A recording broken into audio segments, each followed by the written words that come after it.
You probably have never heard, which is that 70% of all your energy, 70% of all the energy that is produced by the cells in your body goes to digestion. What does this mean? It means it leaves only 30% of energy for everything else in your body that requires energy to function. Now, if you think of the size of your body and the complexity of your body, if you think of the organ systems in your body, we're talking about the liver, right? We're talking about the kidneys. We're talking about the heart, the lungs. We're talking about, say, the brain and everything that has to do with your brain, your spinal cord, etc. Then we talk about your frame, right? What do they call it? Your musculoskeletal system, right? The muscles in your body also require energy for you to be able to function. So even me sitting here requires energy to be functioning, right? So if my gut is digesting food, so I just ate a heavy meal. Let's just say I ate a heavy meal now. The energy required to digest that food from point A to point B is 70%. So think about that a little bit and then think of the rest of your body. Also think about your eating patterns when you're thinking about that energy equation. And then think about, I forgot your immune system, which is a whole another story. We'll have those systems we'll talk about later on. However, what I wanted to say is, why is that? Why does the gut take up so much energy? Well, think about it from this point of view. The gut, from top to bottom, is about 10 meters long. 10 meters long. So that's about what? 6 feet? No, 30 feet. 30 feet. So if you think of somebody who's 6 foot tall, right? Really tall, times 5. That's how long your gut is. That's why it's all ziggity-zaggity, all compact in one place. And at each stage of digestion, depending on the type of meal that you've eaten, digestion can take anywhere from 4 to 7 hours. So from 4 to 7 hours of a heavy meal, say a meal that has, I'm not going to say that word, the pap, but say a meal that has a starch, then it has a large amount of protein, then it has vegetables. You will find that that will take 4 to 7 hours to fully digest and exit. And meat sometimes takes even longer, right? So I wanted us to do this on fasting so that you understand the benefits of fasting. What is fasting? I'll tell you the different types of fasting that they are. Number one, there's what is called a dry fast, right? A dry fast is basically where you just don't eat, you don't drink. Yeah, so you wake up in the morning, me and Pap. I am an anti-papist, I've told you. So you wake up in the morning, you don't eat or drink, and you just go. That is a dry fast. Then you have another type of fast, which is a water fast, which is where you are drinking fluids. It could be just pure water, which is not recommended, or it could be some type of water that is infused with minerals. But basically, they are 0 calories. There is nothing that your system needs to digest when you are on a water fast. Another type of fast that people like to do is a fast where you eliminate everything except fruit and vegetables, right? And then there is a third type of fasting, which I like, which is called intermittent fasting.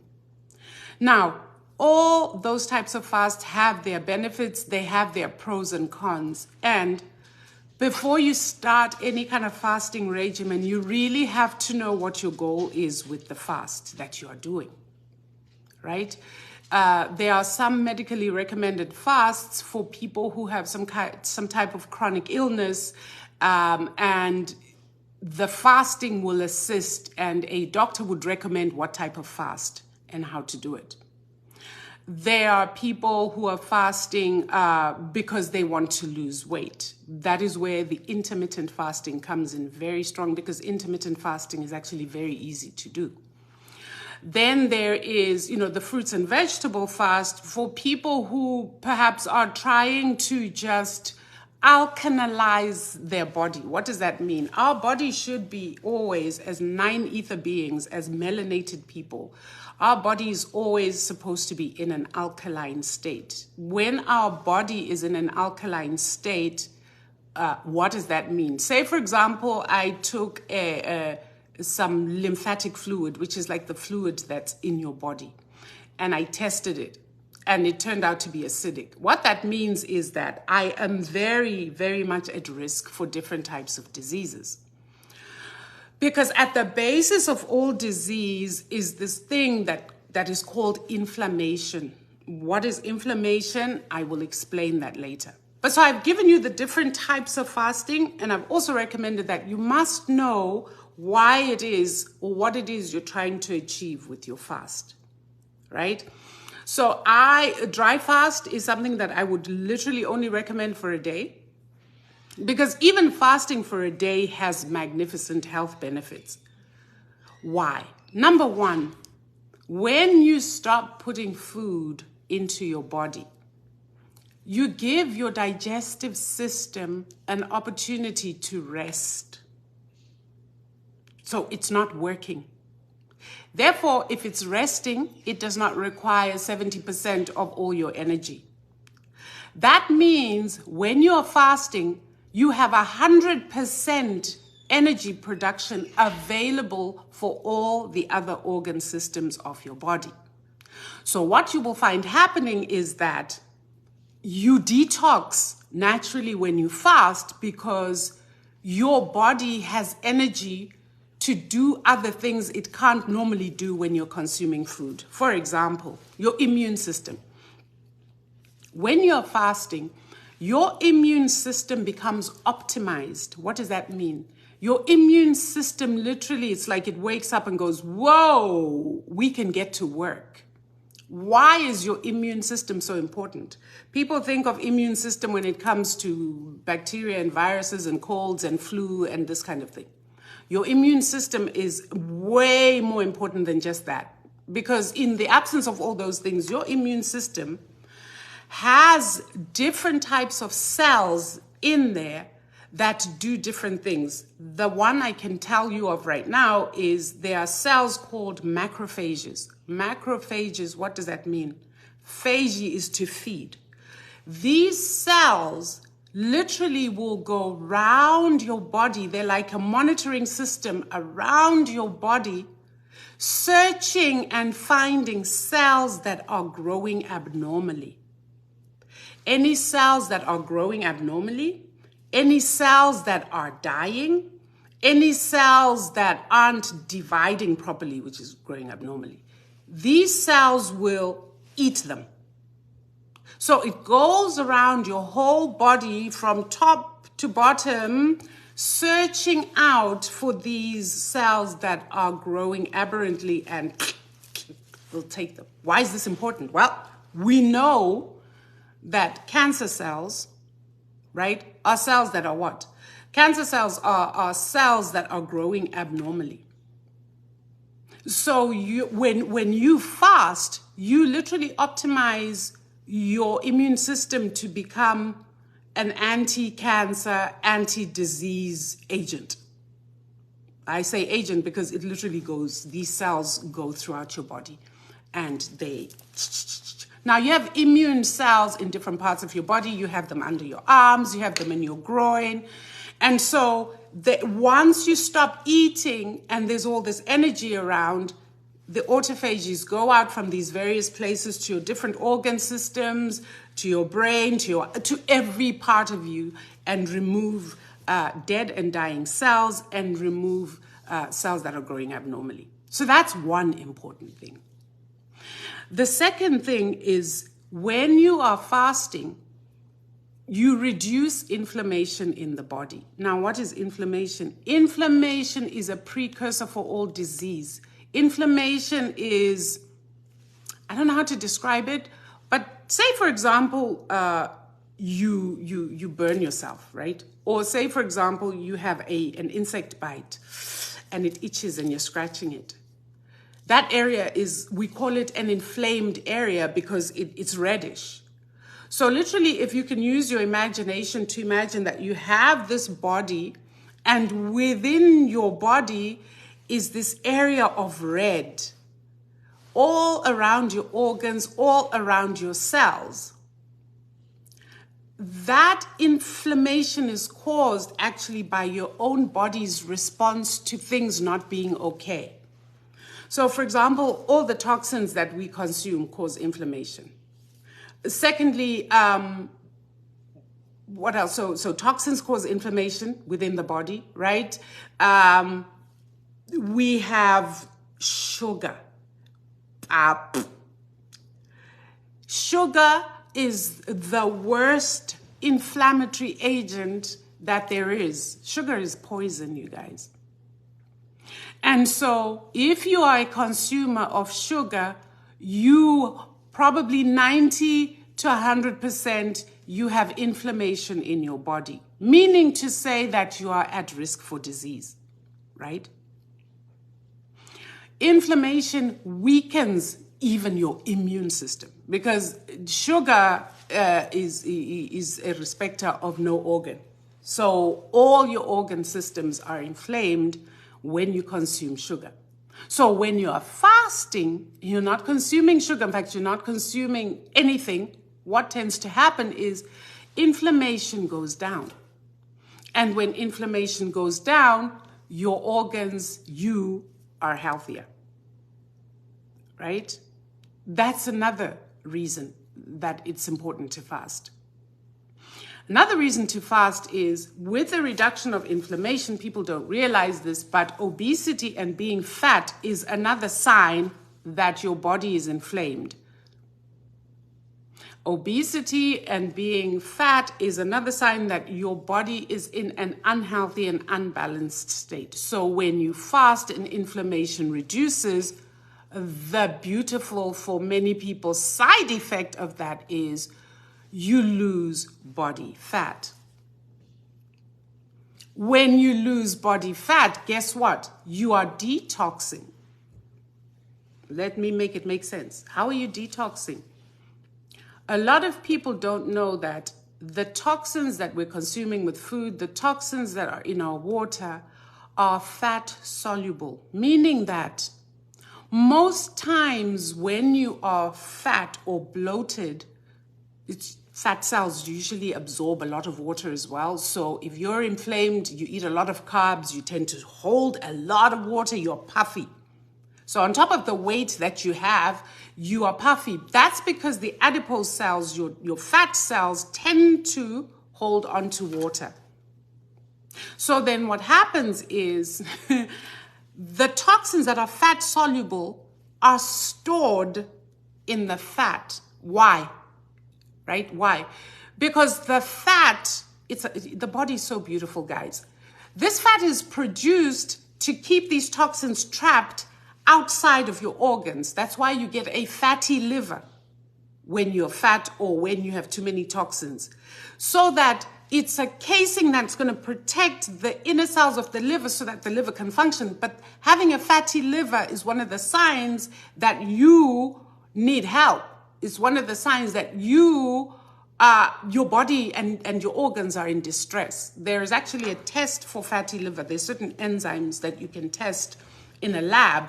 You look for these enzymes, and if they're way elevated, then we know that you have a fatty liver. Sometimes you can palpate, meaning to feel for this fatty liver, and you can actually feel that this liver is not its normal size, right? People who drink a lot of alcohol generally have a fatty liver. The fatty liver also interferes with the normal functioning of the liver. That's very important. You find that fat will encase your heart if you are inflamed or if you have a lot of toxicity. So you get fat casings all over your organs as a way to protect them from these toxins, right? So when you fast, when you fast, you reduce inflammation. Your body starts to let go of the fat, and along with it, the toxins come out. That's why fasting is also a detox. That is also another reason why you don't want excess body fat, because in there, toxins are stored. Right? Now, what does excess body fat look like? I mean, I don't know. I could go into a whole medical spiel about that, but I don't think for the purposes of this live that's too important. I just need you to understand what your body is doing when you are in a state of fasting. Now, question might be, Gogo, how long should I fast? I would say it depends on the type of fast that you do. Right? The reason I said I like intermittent fasting, which I'm going to talk about a little bit more, is that it is something that can become a lifestyle. I do it most times, right? What is intermittent fasting? So I've explained all the others are self-explanatory, right? Water, dry fast, water, fruit and veg, and so on. I've given you the general effect of limiting food. Why fruit and veg? Okay, because that's stuff that you're going to digest. Well, of all the things that are on this planet that we eat, fruit and veg are the easiest digested. Therefore, they don't require that much energy to digest, and they don't stay in your alimentary canal for too long, right? That's why many of you know this. Like, if you are eating just fruit and veg, you get hungry very quickly afterwards until your body kicks into what we call ketosis. Once your body kicks in to start burning body fat, that hunger goes. That's why the first few days of fasting are really, really tough, because, well, you're used to nothing, and your body is used to quick available energy. When you stop putting food into your system, now your body's like, we need energy from somewhere. Therefore, your body sends signals for body fat to start getting burnt, to produce what are called ketones. Ketones are a source of energy, like glucose. But I'll tell you what, ketones are much, much healthier for your body than is glucose. Yeah, glucose poison.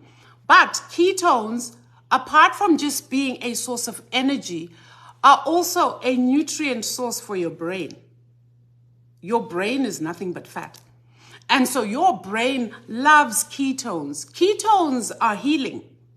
So, for example, there are people who are pre-dementia or pre-Alzheimer's. Studies have been done to show that when you put them on, say, a keto diet or a diet that's higher in fat and you remove carbohydrates, you can arrest the signs of dementia. They've done brain scans to show this. Or if it's really, and if you arrest it, then that means that they don't progress into the deep dementia whereby you can't do anything. This is seen in elderly patients as well. So ketones are a good source. That's why people who eat avocado, and when I say fats, you really want to do the healthier fats. Animal fats will do the same thing, but then there are other issues with those, right? Like your arteries getting clogged up and.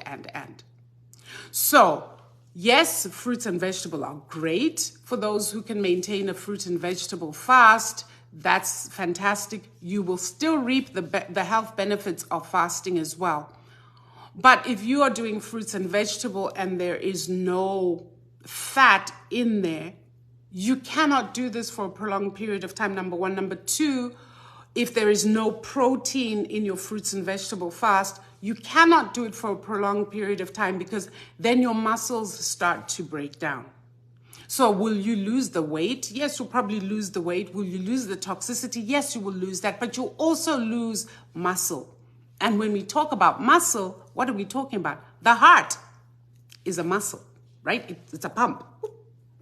Pumps. So it requires its proteins. Your frame, right? You've got arm muscles, you've got back muscles, you've got your core, you've got your glutes, you've got your quads, you've got, right, calves. All these things require protein in order to maintain that muscle mass. So before you embark on any fast for a prolonged period of time, you really want to make sure that you do your research so that you do it in a way that doesn't, in the end, harm your body. Right? So I talked about intermittent fasting. Let's go there. Intermittent fasting is basically this. It's where, and you can choose how you want to do it, right? It's where you wake up in the morning, you don't eat anything. You can drink water, but you don't eat until a certain time of day. So say, for example, someone who wakes up at like 6 in the morning. You probably may want to start eating at midday, 12, right? That time that you have not eaten is critical because remember, you went to bed and you were sleeping, say 6 to 7 hours. You were fasting while you were sleeping. When you go to bed on an empty tummy, meaning that you ate your last meal, say 3 or so hours before you go to bed, when you go to sleep, there is a hormone that is switched on called ghrelin. This is a fat burning hormone. So you're burning fat while you sleep to provide energy for the rest of your body. When you extend that fast, meaning to say you wake up in the morning and you don't eat, you extend the presence of ghrelin in your system and it continues to burn body fat. The moment you put some calories into your body, say the time you eat, say at 12, that hormone switches off and all the other hormones for digestion, your insulin, your this, your that, all these other hormones, they get switched on and start taking over business because now we got to digest this food. So there is a formula or a way in which people do this. So there is, say, what they call like 16-8. 16-8 meaning that you will fast for 16 hours, so 7 hours while you're sleeping. Say then you wake up and you extend it out another, I don't know, what to get to 16. So there's a 16-hour period where you're not eating, and then the rest of that time you can eat. So if you eat at 12, and here's what you're going to find when you do intermittent fasting, your appetite goes down.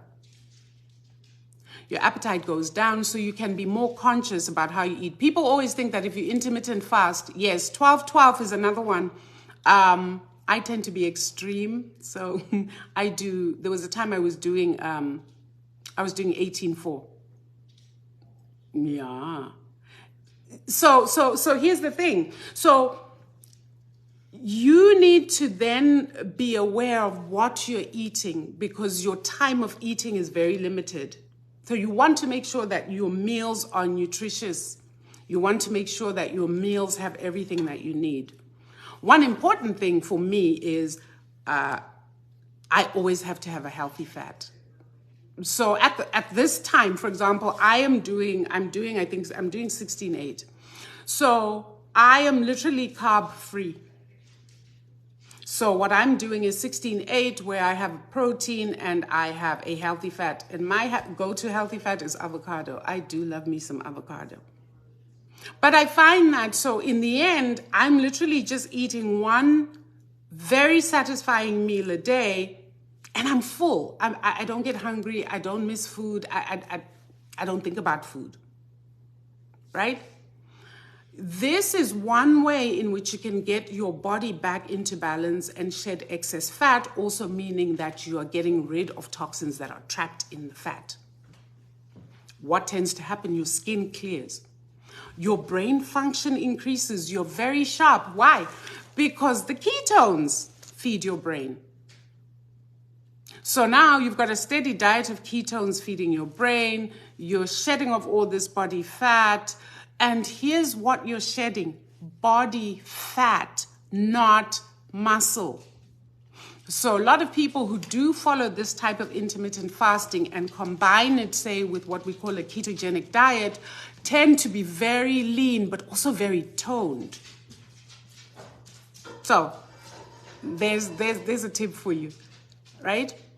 So I don't know if there are any questions. Yeah, without protein, especially for, it depends also. That's why intermittent fasting I like to consult people on, because it also depends on your age. When you get to my age, women say 45, 50 and over, protein becomes very important. Because after that, the hormones that help you maintain your protein mass, they go down. They go down. Therefore, you need to make sure that you're consuming adequate protein to make up for the loss of those hormones. Yeah? If anyone has any questions, I'm happy to answer them. How long before you start seeing a change with intermittent fasting? Hi, it's quick.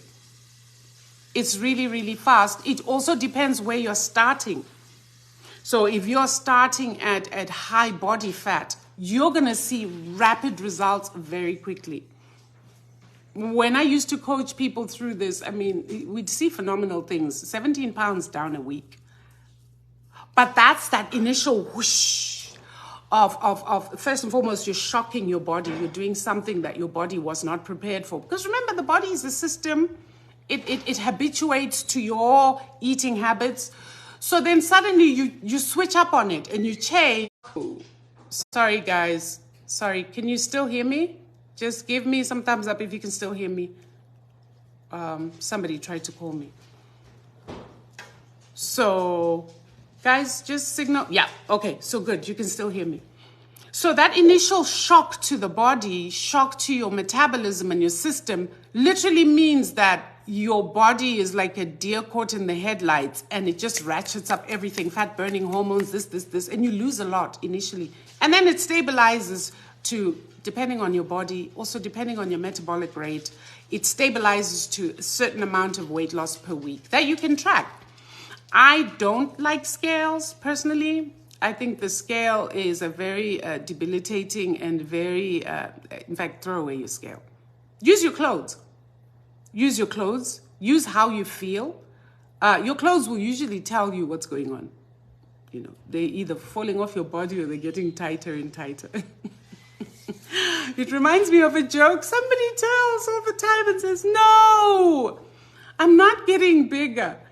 My clothes are shrinking. Every time I wash them, my clothes shrink. So, yeah, it depends how you look at it, right? So, yeah, what do you take for protein, Lovgazi? I would say that for protein, if you are plant-based, look for plant-based protein, because I'm not plant-based and I don't think I will ever be plant-based. I just want to be honest with you. I like meat. I'm unapologetic about it. I like meat. I will do moderation, but I will not deprive myself of a good steak every now and then. I cannot. I like lamb. I like goats.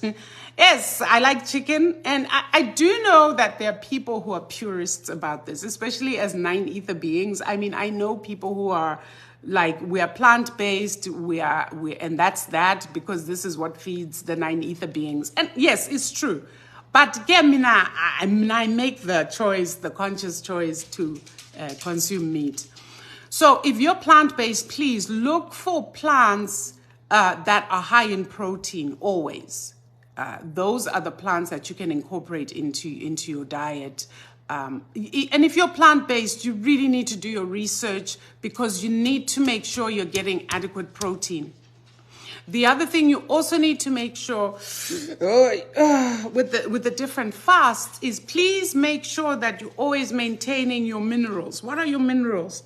We're talking iron, magnesium, calcium. And when I say calcium, I don't, people will be like, yeah, calcium will calcify the pineal gland. No, it will not. Not if it's from morojo, or it's from kale, or it's from these kind of vegetables, right? So if you're plant-based, and especially if you're vegan, you really need to make sure that you do your research about the kind of foods that are going to be healthy for you. Nuts are a good source of fat, but they also, most nuts are a good source of protein as well. Remember, a nut is supposed to feed a sprout, a plant. when it's growing. And so that sprout needs all sorts of nutrients. We're no different from the plants, right? So when you're eating nuts, there will be adequate protein, there'll be adequate minerals in those nuts, there'll be adequate everything. So nuts, yes. What else can I eat, Gogo, for healthy fats? I'm allergic to nuts and avocados. Coconut. You can consume coconut oil. But for somebody like you, I would get raw coconut. Like get a coconut and open it up yourself. Try not to lose the water because that stuff, again, is very good for you. Loaded with minerals. Drink that stuff up. And then, peel your coconut and then eat the coconut as well. I know people who are raw foodists who eat raw, and the basis of their food is coconut. So they'll have coconuts with dates and nuts and certain fruits and salads, but they eat everything raw, which is fine. If you're that way inclined, me, myself, personally, no. Miss me with that. I cannot do raw. Like totally raw. I ain't. Whoa, let's see what else. Any other questions? You also lose water weight. Maukala. Yes, but that's the whole thing because you're losing water weight because fat holds water, just like I said. So it's not just water weight. I know that what the science is telling you. It's the water that's held in fat. Therefore, as you release the fat, this water also comes off of you. Then you stabilize, right? And you are losing as you go along. Who else has a question? Let me see. I do not eat meat at all. Good for you. I wish I was like you, Bonnie, but I like things. Protein, yes. How long before you start seeing a change? Like I said, I think I've answered that. Any other questions, guys? I'm happy to answer any questions on fasting and so on. So do remember that fasting is good for you. Whether you do 24-hour fast, dry fast, or even if you do 24-hour fruit and veg fast, you will reap some health benefits from that. Totally. I mean, there's some people who say, okay, you know what? I'm going to fast 2 days of the week.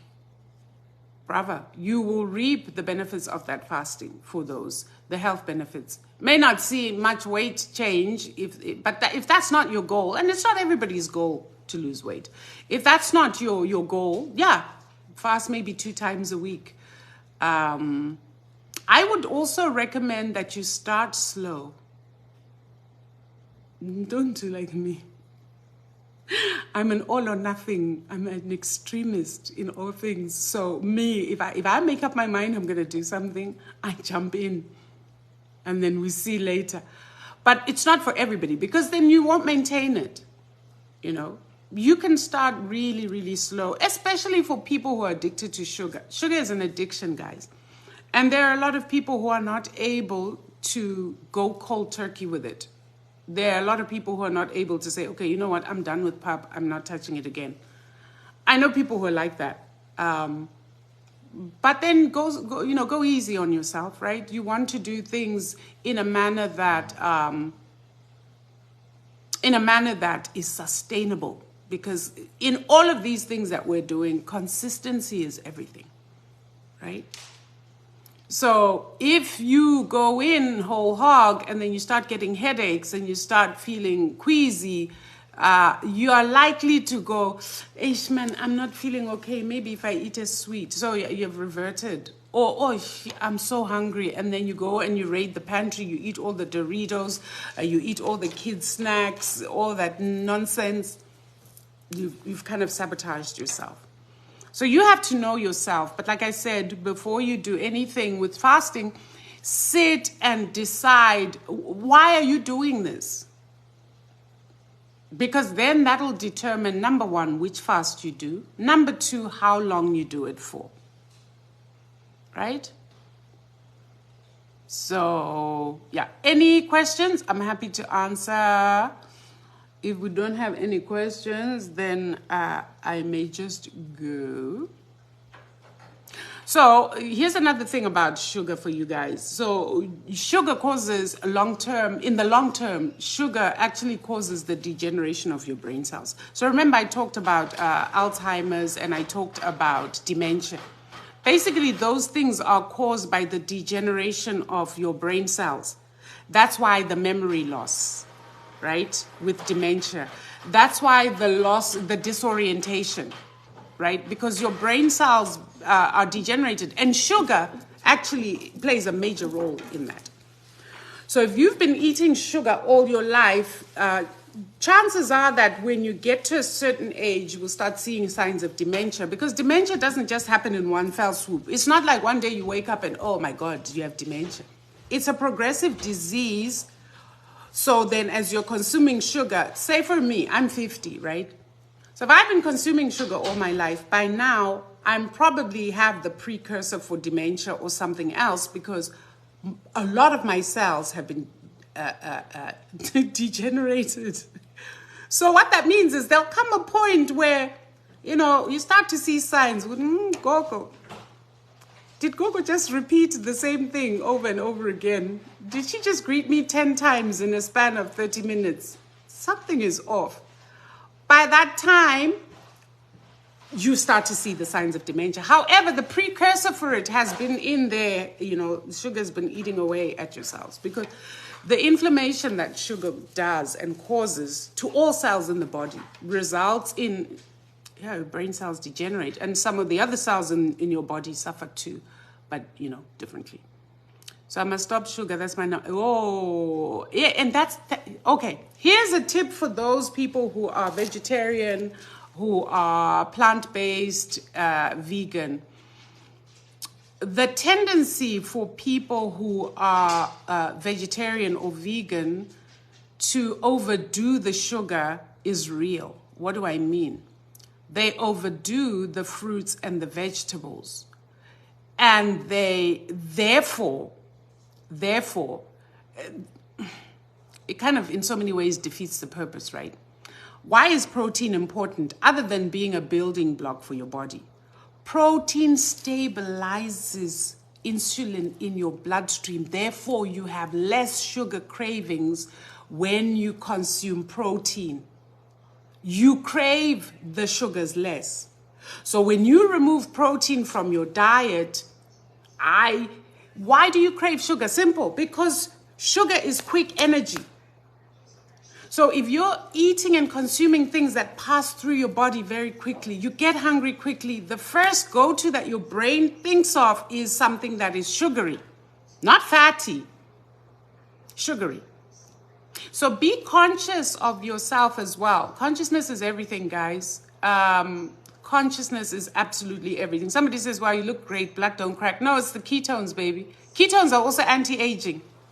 So if you are on a ketogenic diet and you're producing a lot of ketones, we say we age backwards. We always say when you're on a ketogenic diet, you age backwards. So yeah, it's good for you to have a lot of ketones in your system. So even if you're consuming everything else, just make sure you put a healthy fat in there. The problem, though, that happens when it comes to energy consumption is that your body will pick glucose over ketones, because ketones are I'd have to show you the chemical structure. They actually require more effort to digest, but once digested, they last longer and they produce more energy. That's why when you eat a fatty meal, try this. I'm going to ask you guys to try this. Get yourself an avocado, right? Just take your avocado, I don't know, mash it up, make guacamole or something that will make you eat this avocado. Just eat that avocado.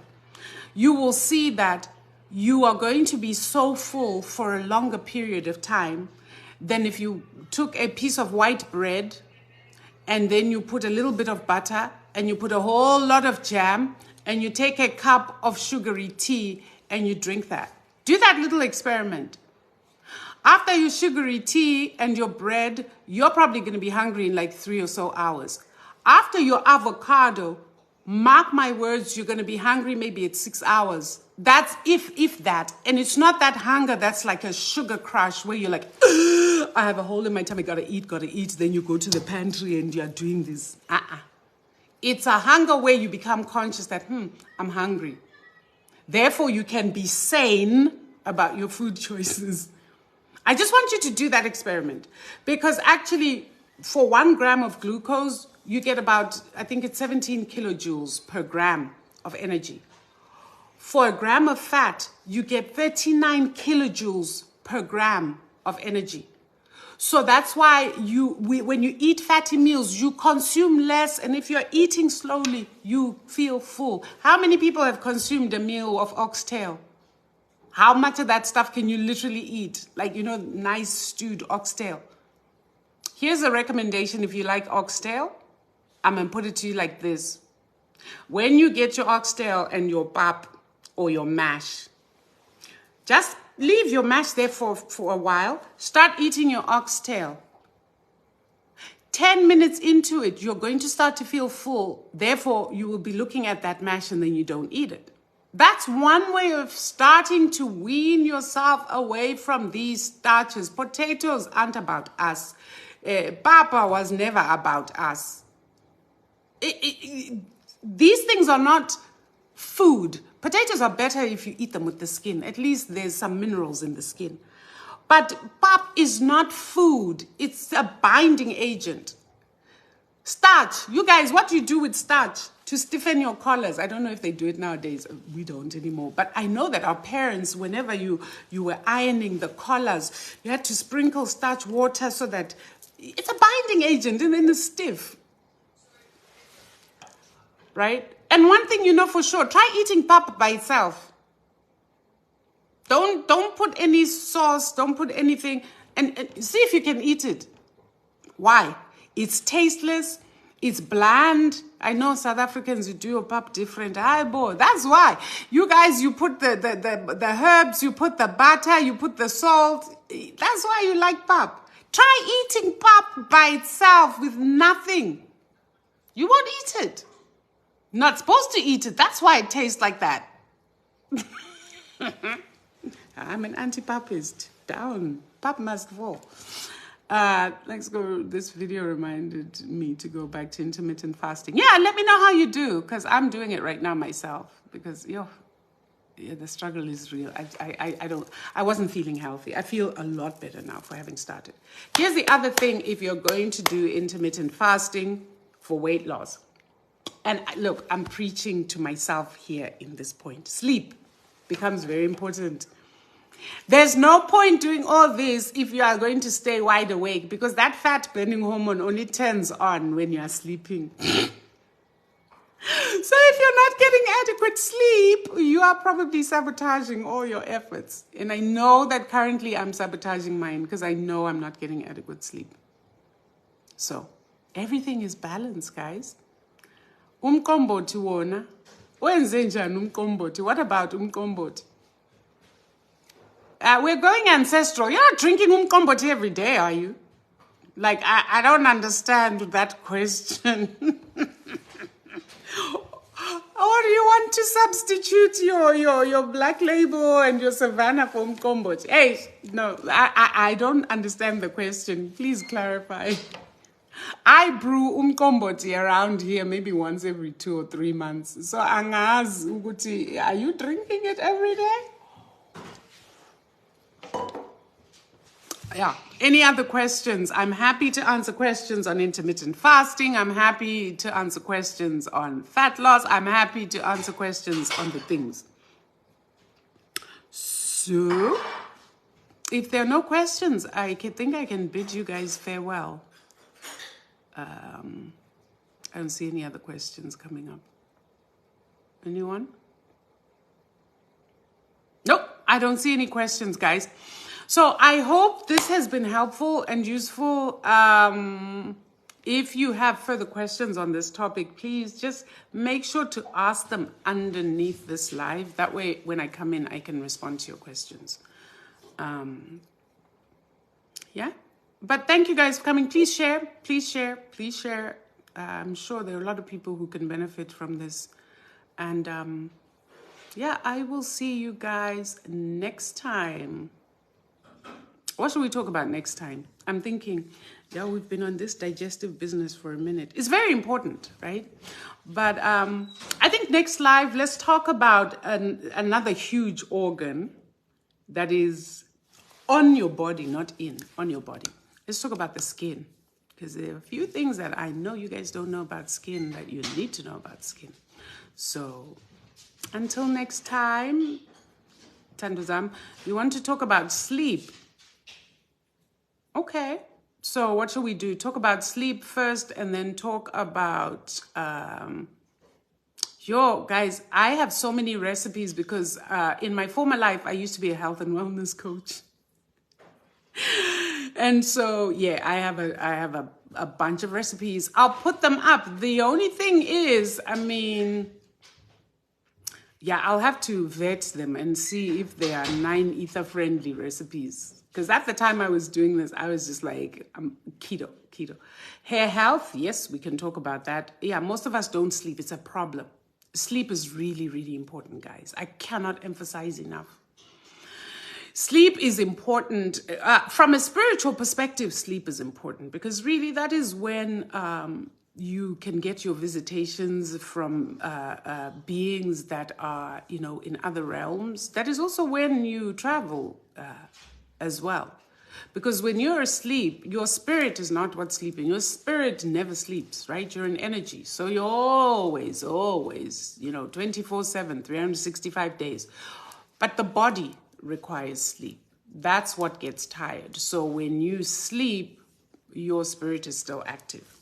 It's a very important time, especially for us, Bagwantu, because we know for a fact that we communicate with our ancestors or they communicate with us when we are asleep. In the form of what people call dreams. I like to call those ancestral visitations. Then also, you see, when you sleep, there's a reason why you sleep. There's a switch over of hormones that takes over when it's time for you to sleep. These hormones repair. These hormones, like I say, these hormones burn fat. These hormones help stabilize the hormones of the day that have been working constantly, like your insulin. Insulin we'll talk about insulin because this is a very important hormone and causes a lot of problems, all associated with PAP and glucose. Yeah. So we will talk about that. But yeah, so we'll do hair health. You know what? I'm going to save this live. And then what I'll do is, please know that I will do your topic, but I will do your topic in a coherent manner so that I'm not just in with a topic that doesn't fit into an overall picture. I like to be methodical and I like harmony. And so definitely those things are important. And hair health is, again, very important for us 9-ether beings because our hair is not just our hair, right? Those of you who know. Those of you who don't know, you'll find out what your hair actually is and does. So sleep, hair, yeah, we'll deal with all those things. And hopefully while I teach on these things, I'm able to make connections for you so that you see how even your body is everything about your body. Everything is all interconnected. Yeah? All right, guys. Thokozeni. You guys take care. And until next time. Love you.